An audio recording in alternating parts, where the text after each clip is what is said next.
नमस्कार। आज हम स्टीफन आर कवी की एक बहुत ही जानी मानी किताब the 7 habits of highly effective people पर थोड़ी गहराई से बात करने वाले हैं। हमारे पास जो जानकारी है वो बेसिकली इस किताब के जो मूल सिद्धांत हैं वो 7 आदतें उनका एक तरह से निचोड़ है। कवि मानते हैं कि ये आदतें पर्सनल और प्रोफेशनल दोनों तरह की कामयाबी के लिए एकदम ज़रूरी हैं। तो आज हम यही समझने की कोशिश करेंगे कि ये आदतें हैं क्या और किताब के हिसाब से ये इतनी ज़रूरी क्यों मानी जाती हैं। तो चलिए शुरू करते हैं। पहली आदत से देखते हैं ये सब क्या है। बिल्कुल। और ये देखना दिलचस्प होगा कि कवि इन आदतों को कैसे पेश करते हैं। ये सिर्फ कुछ टिप्स नहीं है, बल्कि सोच और व्यवहार में बदलाव लाने वाले सिद्धांत हैं। देखते हैं स्रोत क्या कहता है। हाँ, तो स्रोत के मुताबिक कवि साफ कहते हैं कि भाई अगर असरदार बनना है, कामयाब होना है तो ये 7 आदतें बहुत ज़रूरी हैं। और दिलचस्प बात ये है कि इनका एक क्रम है, एक लॉजिक है। पहली है प्रोएक्टिव बनना। स्रोत कहता है इसका मतलब है अपनी जिंदगी की जिम्मेदारी खुद लेना। अब ये सुनने में तो बड़ा सीधा लगता है, पर असल जिंदगी में ऐसे उतारना कितना मुश्किल हो जाता है कभी-कभी, है ना? बिल्कुल। देखिए, अपनी जिंदगी की जिम्मेदारी लेना ये सिर्फ काम करने या पहल करने से कहीं ज्यादा गहरी बात है। कवि के हिसाब से इसका असली मतलब ये समझना है कि हमारे पास चुनने की आज़ादी हमेशा होती है। हम किसी सिचुएशन पर कैसे रिएक्ट करेंगे, ये हम तय करते हैं, सिचुएशन नहीं। ये रिएक्टिव होने का बिल्कुल उल्टा है, जहां हम बाहरी चीज़ों से या लोगों के बर्ताव से कंट्रोल होते रहते हैं। प्रोएक्टिव होने का मतलब है अपने जो मूल्य हैं, जो वैल्यूज़ हैं, उनके आधार पर सोचना, समझना और फिर जवाब देना, ना कि बस भावनाओं में बह जाना। अच्छा, तो मतलब ये हुआ कि जैसे मान लीजिए मौसम खराब है, तो मूड खराब हो गया, ये रिएक्टिव है। लेकिन मौसम खराब होने के बावजूद अपने काम पर ध्यान देना या खुश रहने का कोई तरीका ढूंढ लेना, वो प्रोएक्टिव हुआ। ये तो पूरी सोच बदलने वाली बात है। हाँ, बिल्कुल यही। ये एक तरह का माइंडसेट शिफ्ट है। मेरे साथ ये ऐसा क्यों होता है? इस सोच से हटकर मैं इस हालत में क्या कर सकता हूँ, इस सोच पर आना। और यही पहली आदत दरअसल बाकी की आदतों की नींव रखती है। ये पर्सनल फ्रीडम की पहली सीढ़ी है, ऐसा कह सकते हैं। ठीक है, तो अपनी जिम्मेदारी समझना, ये पहला कदम। इसके बाद दूसरी आदत है अंत को ध्यान में रखकर शुरुआत करना। स्रोत कहता है हमेशा अपना लक्ष्य साफ रखना। ये सुनने में थोड़ा किसी प्रोजेक्ट मैनेजमेंट जैसा लगता है। क्या इसका मतलब बस उतना ही है या कुछ और गहरा है? हाँ, ये उससे कहीं ज्यादा गहरा है। अंत को ध्यान में रखकर शुरू करना सिर्फ काम के टारगेट सेट करने के बारे में नहीं है, नहीं। ये जिंदगी के हर हिस्से पर लागू होता है। कवि से ऐसे बताते हैं जैसे हम अपनी जिंदगी का ब्लूप्रिंट बना रहे हो। हमें ये पता होना चाहिए कि हम आखिर पहुंचना कहाँ चाहते हैं, हमारे लिए जरूरी क्या है, हमारे मूल्य क्या हैं, हम किस तरह से याद किए जाना चाहेंगे। ये सोचना, जब ये तस्वीर साफ होती है, तभी हम अपने रोज के फैसले सही ढंग से ले पाते हैं। बिना इस क्लैरिटी के हम बस चलते रहते हैं, बिना ये जाने कि सही जा भी रहे हैं या नहीं। ये तो काफी गहरा है। मतलब हर काम, कोई भी फैसला लेने से पहले खुद से ये पूछना कि ये मेरे बड़े लक्ष्य या मेरे मूल्यों से कैसे जुड़ता है। ये हमें भटकने से बचा सकता है, खासकर आज की दुनिया में जहां ध्यान भटकाने वाली इतनी चीजें हैं हर तरफ। सही कहा आपने। और देखिए, ये दूसरी आदत पहली आदत पर ही बनी है। अगर आप ये मानते हैं कि आप अपनी जिंदगी के ड्राइवर हैं, यानी प्रोएक्टिव हैं, तो फिर आपको ये भी तो तय करना होगा कि गाड़ी ले कहाँ जानी है ना? वही है, अंत को ध्यान में रखकर शुरू करना। बिल्कुल लॉजिकल है। और यहीं से मुझे लगता है तीसरी आदत आती है प्राथमिकता देना। स्रोत कहता है जो सबसे महत्वपूर्ण है उसे प्राथमिकता देना। अब ये तो हम सब करना चाहते हैं, पर अक्सर कर नहीं पाते। ये जो जरूरी और गैर जरूरी के बीच का फर्क है ना, वही समझना सबसे बड़ी चुनौती लगती है। स्रोत इस बारे में क्या कहता है, कैसे करें ये? हाँ, यहाँ कवि टाइम मैनेजमेंट से ज्यादा सेल्फ मैनेजमेंट की बात करती हैं। ये आदत दूसरी आदत से सीधे जुड़ी है। जब आपका अंत यानी लक्ष्य साफ है, तो तीसरी आदत ये पक्का करती है कि आप अपना टाइम और एनर्जी उन्हीं कामों पर लगाएं जो आपको उस लक्ष्य के पास ले जाएं। कवि एक टाइम मैनेजमेंट मैट्रिक्स का जिक्र करते हैं, जो कामों को इम्पोर्टेंस यानी महत्व और अर्जेंसी यानी तात्कालिकता के आधार पर बांटता है। उनका जोर इस बात पर है कि हमें क्वाड्रेंट 2 यानी वो काम जो महत्वपूर्ण है लेकिन तात्कालिक नहीं है उन पर ज्यादा ध्यान देना चाहिए। ये वो काम है जिन्हें हम अक्सर टाल देते हैं, जैसे प्लानिंग करना, रिश्ते बनाना, कुछ नया सीखना, सेहत का ध्यान रखना। पर असल में यही हमारी इफेक्टिवनेस को लॉन्ग टर्म में बढ़ाते हैं। अच्छा, हाँ, वो मैट्रिक्स याद आया मुझे, जिसमें 4 खाने होते हैं। मतलब सिर्फ आग बुझाने वाले जो अर्जेंट काम हैं उनमें ही न उलझे रहें, बल्कि उन कामों पर फोकस करें जो असल में मायने रखते हैं, इम्पॉर्टेंट हैं, भले ही वो तुरंत करने वाले ना लगे। ये तो रोज की भागदौड़ में एक बैलेंस लाने का तरीका हुआ। यहीं पर शायद सबसे ज्यादा अनुशासन, डिसिप्लिन की जरूरत पड़ती होगी। निश्चित रूप से ये आदत विल पावर और अनुशासन मांगती है। जरूरी को आसान या तात्कालिक चीजों पर तरजीह देना। ये पहली 3 आदतें, प्रोएक्टिव बनना, अंत को ध्यान में रखना और प्राथमिकता देना, ये मिलकर प्राइवेट विक्ट्री या व्यक्तिगत जीत कहलाती हैं। ये सेल्फ डिसिप्लिन और कैरेक्टर बनाने पर फोकस करती हैं। प्राइवेट विक्ट्री, ये अच्छा फ्रेमवर्क है। तो मतलब पहले खुद पर काम करना, इसके बाद हम दूसरों के साथ अपने रिश्तों की तरफ बढ़ते हैं। चौथी आदत है जीत जीत की सोच रखना, विन विन। स्रोत कहता है दूसरों के साथ ऐसे रिश्ते बनाना जहां दोनों का फायदा हो। ये सुनने में थोड़ा आइडियलिस्टिक, आदर्शवादी सा लगता है।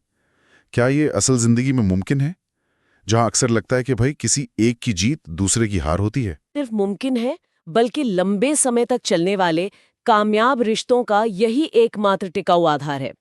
जीत हार या हार जीत वाली सोच आखिर में रिश्तों को खराब ही करती है।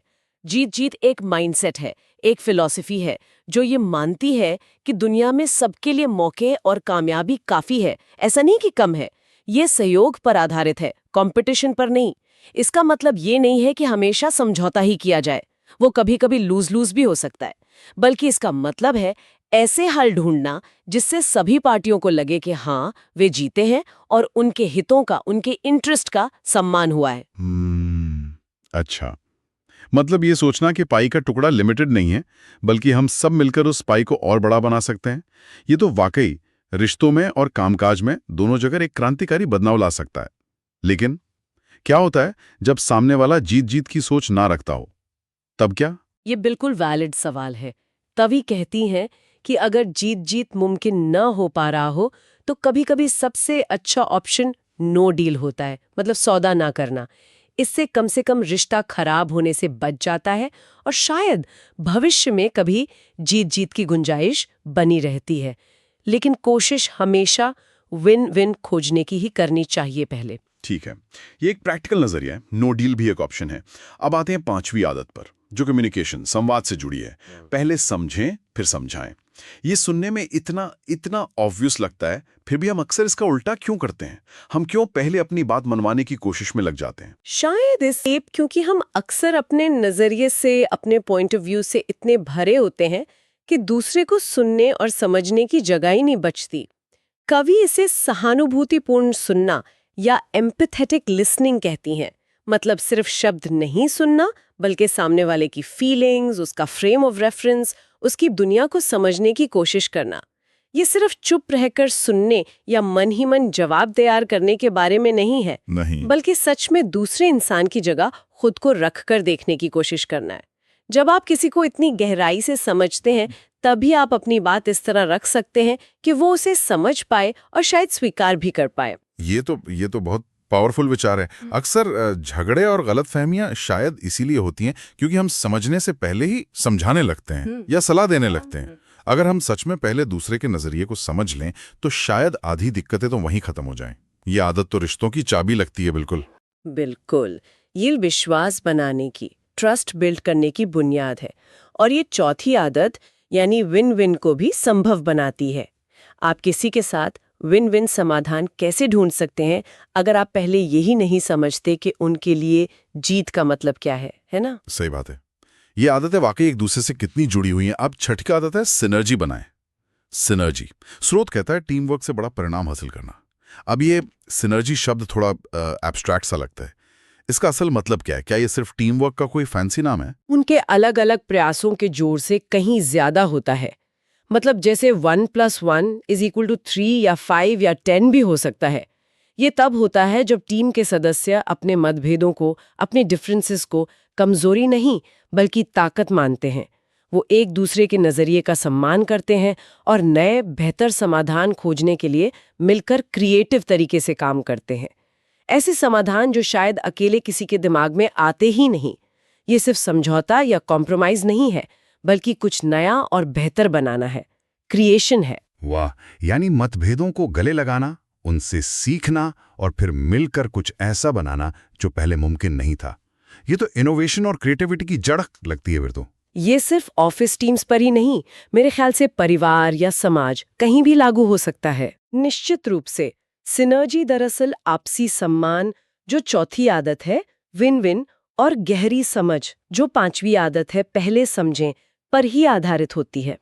ये आदतें 4, 5 और 6 मिलकर पब्लिक विक्ट्री यानी सार्वजनिक जीत कहलाती हैं।